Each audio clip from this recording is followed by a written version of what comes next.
السلام علیکم ورحمۃ اللہ وبرکاتہ۔ ناظرین، ایک بہت ہی غم کی خبر موصول ہو رہی ہے۔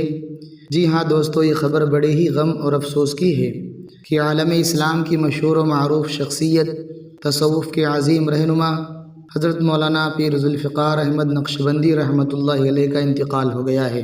انا للہ و انا الیہ راجعون۔ ناظرین، آپ کو بتا دیں کہ مولانا مرحوم کی پوری زندگی دین اسلام کی خدمت، اصلاح نفس اور تزکیہ قلوب کے لیے وقف رہی۔ آپ کے وعظ و ارشادات سے بے شمار افراد نے ہدایت پائی اور روحانی فیض حاصل کیا۔ آپ کا انتقال عالم اسلام خصوصاً اہل تصوف کے لیے ایک عظیم سانحہ ہے۔ اللہ تعالی حضرت مولانا پیر ذوالفقار احمد نقشبندی رحمۃ اللہ علیہ کی کامل مغفرت فرمائے، ان کے درجات بلند فرمائے، جنت الفردوس میں اعلیٰ مقام عطا فرمائے اور ان کے قائم کردہ دینی و روحانی مشن کو شرف قبولیت عطا فرمائے۔ اللہ تعالیٰ ان کے اہل خانہ، خلفاء، متعلقین اور تمام عقیدت مندوں کو صبر جمیل عطا فرمائے۔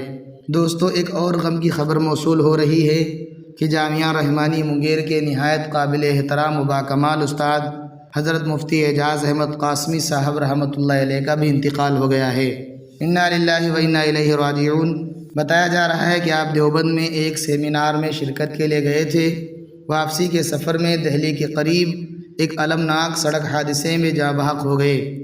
یوں علم و فضل اور حلم و شفقت کا ایک درخشاں ستارہ ہم سے جدا ہو گیا۔ مفتی صاحب رحمۃ اللہ علیہ نہایت بااخلاق، مخلص اور اپنے طلباء سے بے پناہ شفقت فرمانے والے استاد تھے۔ ناظرین، دعا کریں کہ اللہ تعالیٰ مرحوم کی کامل مغفرت فرمائے اور اپنے شایان شان اجر و مقام عطا فرمائے۔